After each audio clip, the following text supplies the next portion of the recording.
आज हम बच्चों जाति व्यवस्था के अंतर्गत कुछ महत्वपूर्ण बिंदुओं पर चर्चा करेंगे कि जाति व्यवस्था क्या है, जाति व्यवस्था कहाँ कहाँ तक फैली हुई है, समाज में किस प्रकार यहाँ पर इसका निर्धारण किया जाता है। तो जाति व्यवस्था एक ऐसी व्यवस्था है जो समाज में चारों तरफ फैली हुई है। इसी के अंतर्गत हम सभी लोग कार्य करते हैं और समाज में रहते हैं।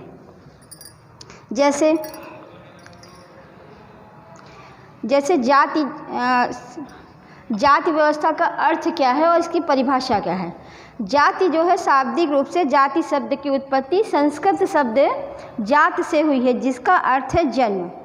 इसका तात्पर्य यह है कि जिस समूह की सामाजिक स्थिति का निर्धारण जन्म के आधार पर ही होता है उसे हम एक जाति कहते हैं। अंग्रेजी शब्द कास्ट यानी कि जाति का जो अर्थ है कि कास्ट लैटिन शब्द कास्टा से बना हुआ है, कास्टा से बना हुआ है, जिसका अर्थ है वंश, नस्ल, जन्म तथा विभेद से है। इससे स्पष्ट होता है कि संसार के विभिन्न समाजों में जहाँ कहीं भी जन्म, वंश अथवा प्रजातीय भेदभाव के आधार पर एक दूसरे से उच्च और निम्न समूहों का निर्माण होता है, वह उन्हें एक जाति के रूप में देखा जाता है। जैसे उदाहरण के लिए यूरोप में प्रजाति के आधार पर गोरे बच्चों को शुरू से ही काले लोगों से भेदभाव करना सिखाया जाता है। ऐसा है सामाजिक समानता में विश्वास करने वाले मुसलमानों में भी रक्त की शुद्धता, व्यवसाय और वंश के आधार पर आज से 100 से भी अधिक उच्च, पिछड़ी और अनुसूचित जातियों का निर्माण हुआ है। इससे पुनः स्पष्ट होता है कि जाति व्यवस्था पवित्रता तथा अपवित्रता की धारणा के आधार पर विकसित होने वाले सामाजिक संस्करण का एक विशेष रूप है। इसी प्रकार कुछ विद्वानों ने हमारे यहाँ पर समाज में जाति की परिभाषाएं भी प्रस्तुत की हैं। जैसे मजूमदार तथा मदान के अनुसार जाति एक बंद वर्ग है। इससे मजूमदार तथा मदान ने कहा कि जाति एक बंद वर्ग है। इससे स्पष्ट होता है कि जब किसी समूह के सदस्यों को परंपरा से निर्धारित अपनी सामाजिक आर्थिक स्थिति में किसी तरह का परिवर्तन करने की अनुमति नहीं दी जाती, तब इसी समूह अथवा वर्ग को एक जाति कहा जा सकता है। इसी प्रकार एक विद्वान और हुए हैं चार्ल्स कूले, इन्होंने भी अपने विचार का समर्थन किया है। जैसे जब एक वर्ग पूर्णतः आनुवंशिक होता है तब हम उसे एक जाति कहते हैं। इसका तात्पर्य यह है कि जब एक वर्ग की सदस्यता जन्म पर आधारित हो जाती है तब यही वर्ग एक जाति के रूप में बदल जाता है। इसी प्रकार एक माइकल जी हुए हैं जो समाजशास्त्री हैं, उन्होंने भी अपने विचार प्रस्तुत किए हैं। जैसे जाति व्यवस्था एक आनुवंशिक, अंतर्विवाही और व्यावसायिक समूह की ओर संकेत करती है। इसमें अनेक कर्मकांडों और विश्वासों के द्वारा प्रत्येक व्यक्ति की सामाजिक स्थिति का जन्म से निर्धारण करके इसमें किसी भी तरह के परिवर्तन पर नियंत्रण लगा दिया जाता है। इसी प्रकार जाति व्यवस्था की कुछ प्रकृति अथवा विशेषताएं होती हैं। जैसे पहले हम जानेंगे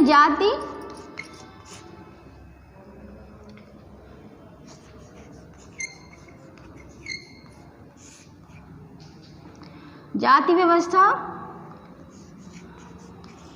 अर्थ एवं परिभाषा। पहले इसके अंतर्गत जो हमने बताया अभी तक स्पष्ट किया उसके बारे में देना है। फिर आपको बताना है जाति व्यवस्था की प्रकृति अथवा विशेषताएं।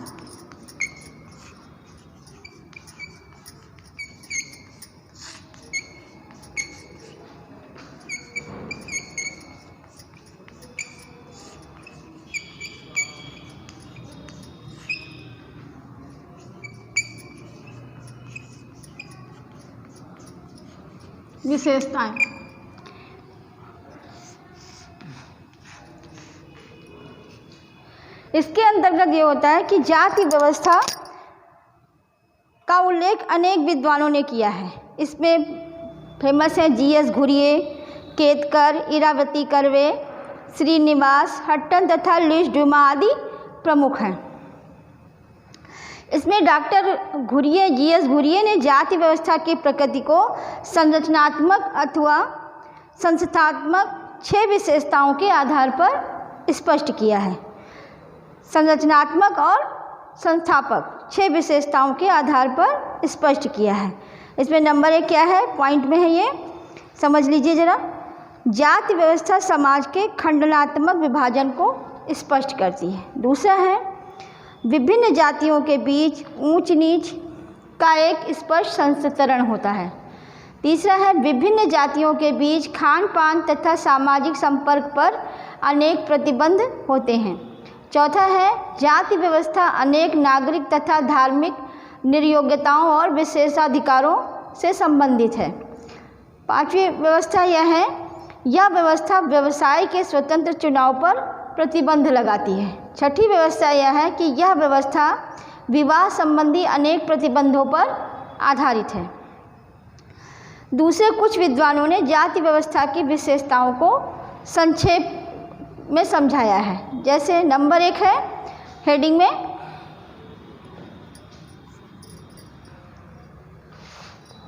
समाज का खंडनात्मक विभाजन।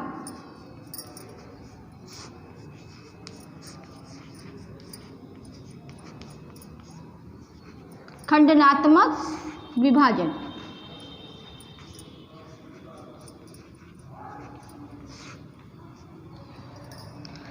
इसके अंतर्गत बताया है कि जाति एक ऐसी व्यवस्था है जिसके द्वारा संपूर्ण हिंदू समुदाय को 4 मुख्य खंडों में विभाजित कर दिया गया है। यह खंड ब्राह्मण, क्षत्रिय, वैश्य तथा शूद्र जातियों के हैं। एक एक खंड के अंदर बहुत सी जातियों का समावेश होता है और प्रत्येक खंड के सदस्यों की सामाजिक स्थिति, कर्तव्य और व्यवहार के नियम पूर्व निर्धारित होते हैं। खंडों का यह विभाजन कठोर प्रकृति का है, जिसमें किसी भी व्यक्ति को परिवर्तन करने की अनुमति नहीं दी जाती है। दूसरा है संस्तरण। दूसरी विशेषता है संस्तरण की।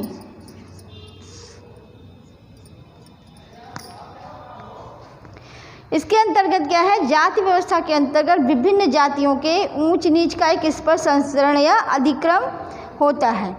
एक सामान्य नियम के रूप में संस्तरण के अंदर ब्राह्मण जातियों का स्थान सर्वोच्च है। इसे स्पष्ट करते हुए मनुस्मृति में कहा गया है कि ब्राह्मण संपूर्ण सृष्टि का स्वामी है, क्योंकि उनका जन्म ब्रह्मा के सबसे पवित्र अंग मुख से हुआ है। जाति संस्थान क्षत्रिय, वैश्य तथा शूद्र जातियों का स्थान क्रमशः दूसरा, तीसरा तथा चौथा है। अगली विशेषता यह है आनुवांशिक सदस्यता।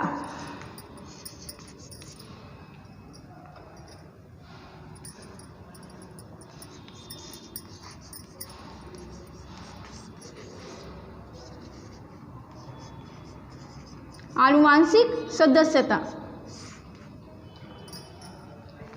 इसके अंतर्गत क्या है कि व्यक्ति को विशेष जाति की सदस्यता जन्म अथवा वंश से प्राप्त होती है। मतलब जो व्यक्ति जिस जाति या वंश में जन्म लेता है उसी में वो लास्ट तक रहता है। मतलब मृत्यु पर्यंत जाति उसके साथ चलती रहती है और वह आजीवन उसी जाति का सदस्य बन जाता है। व्यक्ति की आर्थिक, व्यावसायिक अथवा राजनीतिक स्थिति में परिवर्तन हो जाने के बाद भी वह अपनी जाति की सदस्यता में कोई परिवर्तन नहीं कर सकता।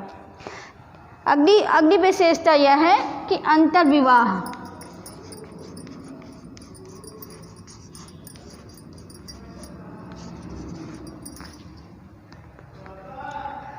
अंतर्विवाह में क्या है कि जाति व्यवस्था का सबसे कठोर नियम यह है कि प्रत्येक व्यक्ति को अपनी ही जाति तथा उस जाति के अंदर विवाह करना आवश्यक है।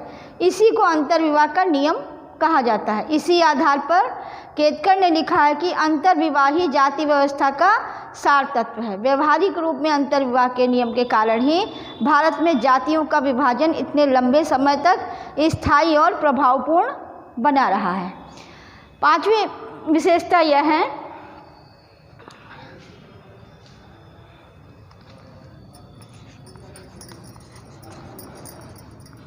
पवित्रता तथा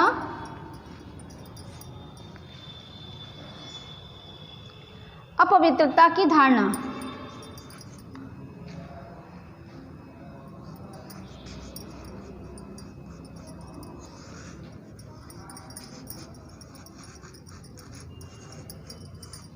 पवित्रता तथा अपवित्रता की धारणा, इसमें यह है कि ड्यूमा ने पवित्रता तथा अपवित्रता धारणा को जाति विभाजन के सबसे प्रमुख आधार के रूप में स्वीकार किया। जिन जातियों को जन्म अथवा व्यवसाय के आधार पर अपवित्र माना गया, उनसे उच्च अथवा पवित्र जातियों द्वारा सामाजिक संपर्क रखने पर कठोर प्रतिबंध लगाए गए। इसके फलस्वरूप सामान्य नियम यह बनाया गया कि प्रत्येक खंड से संबंधित जातियों के निवास क्षेत्र एक दूसरे से अलग हो और व्यक्ति मुख्यतः अपने खंड की जातियों से ही सामाजिक संपर्क स्थापित करें। ये प्रतिबंध उन जातियों पर अधिक कठोरता से लागू किए गए जिन्हें बहुत अपवित्र समझकर एक लंबे समय तक उन्हें अछूत जातियां माना जाता रहा। अगली हेडिंग इसमें ये है, अगली विशेषता ये रखा उन्होंने कि खान पान पर प्रतिबंध।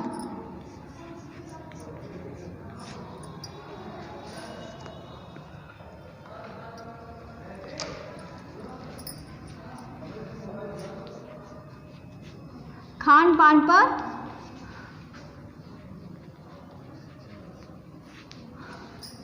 प्रतिबंध।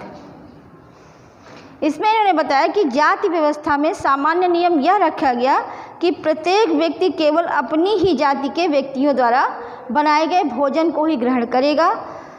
इसके बाद भी खान पान के प्रतिबंध को कच्चे और पक्के भोजन के रूप में दो भागों में विभाजित करके स्पष्ट किया गया। कच्चा भोजन क्या है? कच्चा भोजन वह भोजन है जिसे घी या तेल से तलकर नहीं बनाया जाता, जैसे दाल, रोटी तथा भात कच्चे भोजन के उदाहरण हैं। दूसरी ओर पक्का भोजन क्या है कि पक्का भोजन वह है जो पूड़ी, कचौड़ी तथा घी से बनाई गई मिठाइयाँ तथा सब्जियाँ पक्का भोजन के अंतर्गत आती हैं। विशेष परिस्थितियों में ब्राह्मण, क्षत्रिय अथवा वैश्य जातियों को एक दूसरे के द्वारा बनाए गए पक्के भोजन को ग्रहण करने की अनुमति दी गई, लेकिन इनमें किसी भी जाति को अपने से निम्न जाति द्वारा बनाए गए कच्चे भोजन को ग्रहण करने की अनुमति नहीं दी गई है और इस पर प्रतिबंध लगाया जाता है। अगली विशेषता यह है कि व्यावसायिक विभाजन।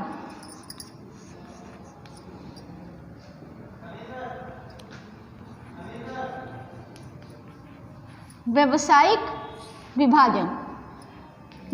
विभाजन का अंतर यह है कि इसके अंतर्गत सभी के व्यवसायों को अलग अलग किया गया। मतलब कहने का तात्पर्य यह है कि जाति व्यवस्था में प्रत्येक जाति के द्वारा किए जाने वाले व्यवसाय का रूप पूर्व निर्धारित होता है। साधारणतया ब्राह्मण जातियों के लिए धार्मिक क्रियाओं तथा शिक्षा देने का कार्य, क्षत्रिय जातियों के लिए रक्षा तथा प्रशासन से संबंधित व्यवसाय, वैश्य जातियों के लिए व्यापार और पशुपालन का व्यवसाय निर्धारित किया गया, जबकि शूद्र जातियों के लिए वे सभी व्यवसाय निर्धारित किए गए जिन्हें गंदा और अपवित्र समझा जाता है। सभी जातियों को यह विश्वास दिलाया गया कि अपनी जाति के लिए निर्धारित व्यवसाय करना ही उनका नैतिक और धार्मिक कर्तव्य है। अगली विशेषता यह है जाति व्यवस्था की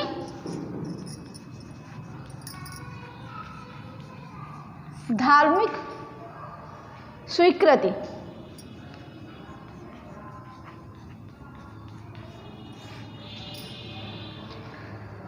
धार्मिक स्वीकृति यह है कि धर्म ग्रंथों के द्वारा व्यवहार के ऐसे नियम भी बनाए गए जिनके द्वारा प्रत्येक व्यक्ति अपने से उच्च जाति के व्यक्ति का आदर करे तथा मानसिक रूप से स्वयं को उसके अधीन समझे।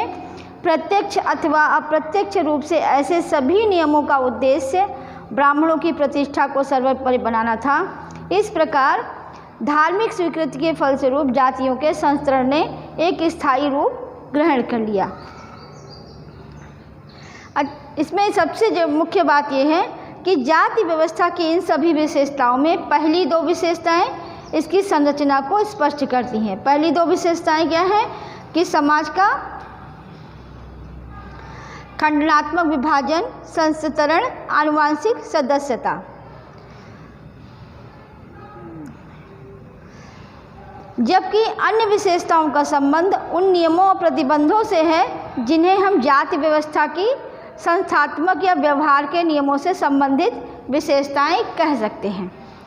इन विशेषताओं से यह स्पष्ट होता है कि जाति व्यवस्था में पृथक्करण और अधिक्रम यानी कि ऊंच नीच का क्रम की भूमिका सबसे अधिक महत्वपूर्ण है। व्यवहार के विभिन्न नियमों के द्वारा सभी जातियों को एक दूसरे से पृथक रखकर उनके बीच उच्चता और निम्नता के क्रम को प्रभावपूर्ण बनाने का प्रयत्न किया जाता है।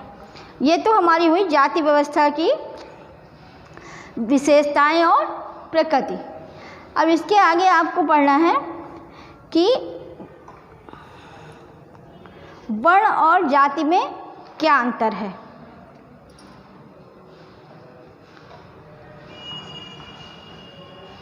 दूसरा हुआ वर्ण और जाति में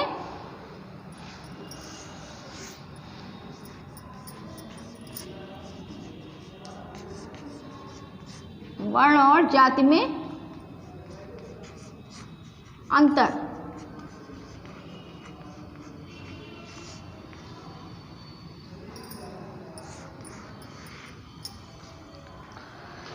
दूसरा टॉपिक हमारा है वर्ण और जाति में। वर्ण क्या चीज़ है? जैसे कि वर्ण हमारे हैं 4 वर्ण माने, मतलब भारतीय समाज का जो प्रारंभिक विभाजन है वो हमारे 4 वर्णों पर आधारित है। कौन कौन से? ब्राह्मण, क्षत्रिय, वैश्य तथा शूद्र। इन 4 वर्णों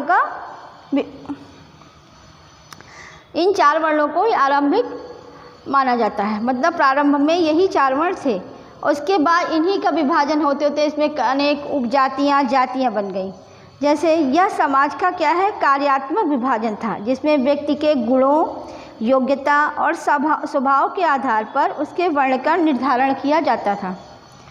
गुण और स्वभाव में परिवर्तन हो जाने पर उसके वर्ण की सदस्यता में भी परिवर्तन संभव था।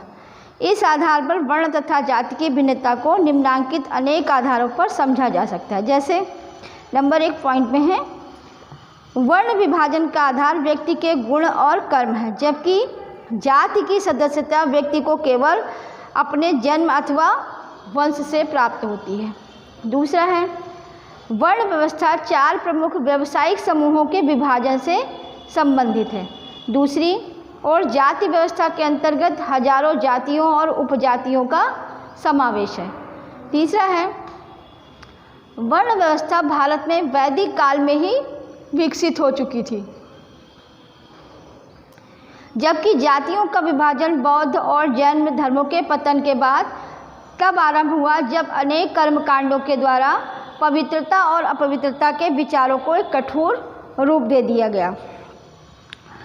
चौथा पॉइंट ये है आपका कि वर्ण की व्यवस्था को स्पष्ट करते हुए डॉक्टर राधाकृष्णन ने लिखा है कि जन्म के समय प्रत्येक व्यक्ति अपवित्र होता है, लेकिन अच्छे कर्मों के द्वारा वह अपने से उच्च वर्ण की सदस्यता ग्रहण कर सकता है। इसके विपरीत जाति व्यवस्था में कोई लचीलापन नहीं है। व्यक्ति अपने गुणों और कर्मों में कितना भी सुधार करने के बाद भी अपनी जाति की सदस्यता को नहीं बदल सकता। पांचवा अंतर यह है कि वर्ण समानता की नीति पर आधारित है। इसका कारण यह है कि वर्णों का विभाजन जिन गुणों तथा व्यवसायों के आधार पर हुआ, उनमें से महत्व दृष्टिकोण से किसी को ऊंचा अथवा नीचा नहीं कहा जा सकता। दूसरी ओर जाति व्यवस्था में विभिन्न जातियों के अधिकारों में एक स्पष्ट विभेद होने से उनके बीच उच्चता और निम्नता का एक स्थायी विभाजन स्थापित हो गया। छठा अंतर यह है कि वर्ण व्यवस्था का मुख्य संबंध व्यक्ति को अपने व्यवसायिक कर्तव्यों का बोध करके विशेषीकरण की प्रक्रिया को प्रोत्साहन देना था। दूसरी ओर जाति व्यवस्था विवाह, खान पान, व्यवसाय तथा सामाजिक संपर्क के प्रतिबंधों पर अधिक बल देकर केवल जातियों की पृथकता को प्रोत्साहन देने पर आधारित रही। इसके बाद इसका यह है, सार कहने का यह है कि वर्ण व्यवस्था के उपयुक्त संपूर्ण विवेचन से यह स्पष्ट होता है कि आरंभिक काल में वर्ण व्यवस्था का उद्देश्य व्यक्तियों की योग्यता और स्वभाव के आधार पर समाज को अनेक स्तरों में विभाजित करना था। धीरे धीरे उच्च वर्णों से संबंधित जिन व्यक्तियों को अधिक अधिकार प्राप्त हो गए, उन्होंने ऐसे नियम बनाने आरंभ कर दिए कि जिससे कोई भी व्यक्ति अपने वर्ण की सदस्यता में परिवर्तन न कर सके। ऐसा अनुमान है कि आज से लगभग 2000 वर्ष पहले वर्ण व्यवस्था का अस्तित्व लगभग समाप्त हो गया और स्थान जाति व्यवस्था ने ले लिया।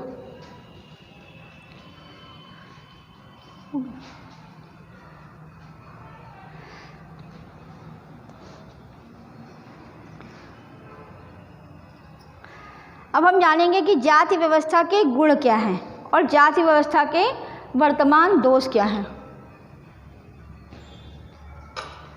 जाति व्यवस्था के गुण।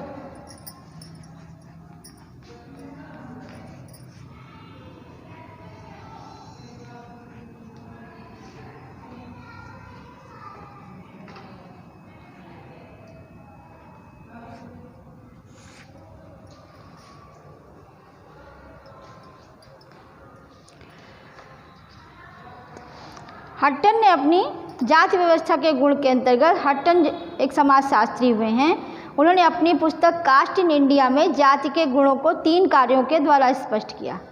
पहला ये कि व्यक्तिगत जीवन में जाति के क्या कार्य हैं, दूसरा समुदाय के लिए जाति के कार्य, तथा तीसरा समाज और राज्य के लिए जाति के क्या कार्य हैं।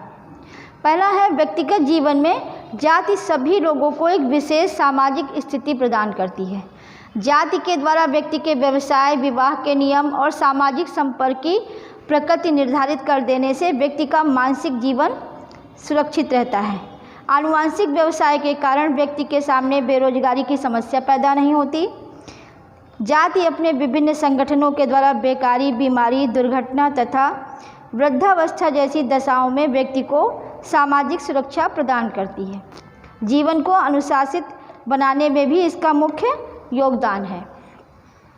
दूसरा यह है कि समुदाय के लिए भी समुदाय के लिए जाति के क्या कार्य हैं। समुदाय के लिए भी इस व्यवस्था ने अनेक उपयोगी कार्य किए हैं। इनमें रक्त की विशुद्धता को बनाए रखना तथा सांस्कृतिक विशेषताओं को एक पीढ़ी से दूसरी पीढ़ी को संचरित करना कुछ इसका प्रमुख कार्य है। जाति एकता को प्रोत्साहन देने और इस प्रकार व्यक्ति को अपने सामुदायिक जीवन को संगठित बनाने के अवसर देने में भी जाति की प्रमुख भूमिका रही है। अनेक उत्सव, त्योहारों, समारोहों और प्रतियोगिताओं के द्वारा इस व्यवस्था के कारण व्यक्ति को अपनी जाति में ही स्वस्थ मनोरंजन की सुविधाएं भी प्राप्त हो जाती हैं। तीसरा, इन्होंने समाज और राज्य के लिए जाति के क्या कार्य हैं। इसके अंतर्गत ये है कि समाज और राज्य के जीवन को संगठित बनाने में भी जाति व्यवस्था ने योगदान दिया। जाति व्यवस्था के कारण ही बाहरी सांस्कृतिक और धार्मिक समूह भारतीय संस्कृति को अधिक प्रभावित नहीं कर सके। इससे यहाँ सामाजिक एकीकरण को प्रोत्साहन मिला। इस व्यवस्था ने श्रम विभाजन और विशेषीकरण को प्रोत्साहन देकर समाज को अधिक प्रगतिशील बनाया। जाति व्यवस्था ने ऐसे विश्वास विकसित किए जिनके फलस्वरूप भारतीय समाज सामाजिक और राजनीतिक उथल पुथल से बचा रहा। इसे जाति के सहिष्णुता पक्ष भी कहा जा सकता है। अगला यह है कि जाति व्यवस्था के वर्तमान दोष क्या हैं।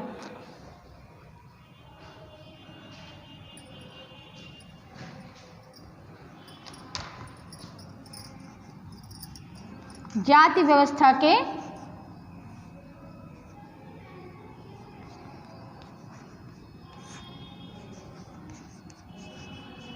वर्तमान दोष।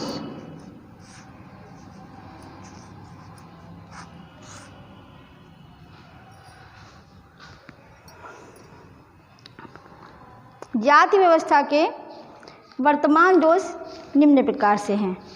पहला तो यह है कि इसमें पश्चिम के विद्वानों ने जैसे हट्टन और अब्बेडुबाई ने जाति व्यवस्था को मुक्त कर्ण से केवल इसलिए प्रशंसा की क्योंकि यह व्यवस्था ब्रिटिश शासन के हित में थी। व्यवहारिक रूप से कोई भी निष्पक्ष व्यक्ति जाति व्यवस्था को एक उपयोगी संस्था नहीं कह सकते, क्योंकि सामाजिक क्षेत्र में जाति व्यवस्था ने अतीत में जो भी सेवाएं दी हैं, लेकिन आज इसके अनेक गंभीर दूसरा दोष यह है कि जाति व्यवस्था सबसे गंभीर सामाजिक परिणाम अस्पृश्यता की समस्या है। अस्पृश्यता यानी कि छुआछूत, जिसके कारण भारत को संपूर्ण विश्व के सामने कलंकित होना पड़ा है। तीसरा दोष यह है कि जाति व्यवस्था ने विभिन्न जाति समूहों के पारस्परिक विरोध में इतनी वृद्धि कर दी है कि आज जातिगत संघर्ष और हमारे समाज की स्थायी विशेषता बनते जा रहे हैं। चौथा दोष यह है कि भारतीय समाज में बाल विवाह, बेमेल विवाह, दहेज प्रथा तथा विधवा विवाह पर नियंत्रण जैसी सामाजिक समस्याएं जाति व्यवस्था द्वारा लागू अंतर्विवाह के नियम का ही परिणाम है। पांचवा दोष यह है कि जाति व्यवस्था के एक प्रमुख दोष इसके द्वारा संस्कृति के नाम पर लोगों का धार्मिक शोषण करना है। इस व्यवस्था ने कर्म कांडों की पूर्ति, प्रायश्चित के विधान, ब्राह्मण भोज तथा कुरीतियों के पालन को ही संस्कृति के अनिवार्य अंग के रूप में घोषित किया। इस संस्कृति को जैसे जैसे आगामी पीढ़ियों के लिए हस्तांतरण हुआ, लोगों का धार्मिक शोषण भी बढ़ता गया। इसका तात्पर्य है कि जाति व्यवस्था सामाजिक समानता, न्याय तथा स्वतंत्रता के सिद्धांतों के विरुद्ध है। इसके अलावा ये बहुत सारे इनके दोष भी हैं, जैसे कि इन्होंने सामाजिक कुरीतियों को जन्म दिया, बेमेल विवाह का भी जन्म दिया। तीसरा ये है कि इन्होंने व्यवसाय के भी साधनों को भी अलग थलग किया, जैसे कि मतलब सभी लोग सभी व्यवसाय नहीं कर सकते, उस पर भी इन्होंने प्रतिबंध लगाया। राजनीतिक क्षेत्र में भी जाति व्यवस्था से बहुत ही हानियां हुई हैं। जैसे सर्वप्रथम इस व्यवस्था के कारण राष्ट्रीय एकता में बाधा उत्पन्न हुई। जाति व्यवस्था छुआछूत, ऊंच नीच की भावना को भी पैदा करके देश को एक दूसरे से पृथक किया, जिसके फलस्वरूप राष्ट्रीयता की भावना के विकास में भी बाधा उत्पन्न हुई। जाति व्यवस्था प्रजातंत्र विरोधी है। प्रजातंत्र मुख्यतः 3 सिद्धांतों पर आधारित है। कौन कौन से? समानता, स्वतंत्रता तथा सामाजिक न्याय। जाति व्यवस्था के नियम असमानता, व्यक्तिगत स्वतंत्रता पर प्रतिबंध तथा सामाजिक भेदभाव पर आधारित है। प्रजातंत्र एकता को महत्व देता है, जबकि जाति व्यवस्था विभाजन में वृद्धि करती है। जाति के इसी दुष्परिणाम को देखते हुए नर्मदेश्वर प्रसाद ने लिखा है कि भारतीय जनतंत्र वास्तव में एक जाति तंत्र है। डॉक्टर मजूमदार का यह कथन बहुत सही प्रतीत होता है कि ब्राह्मणों के लाख कहने के बाद भी जाति व्यवस्था केवल एक विघटित संस्था है जो आज भारत के वातावरण को दुर्गंध से भर रही है। अब हम अपना ये पाठ यहीं समाप्त करते हैं। इसका जो अगला अध्याय है वो अगले वीडियो में आपको प्रसारित किया जाएगा। धन्यवाद।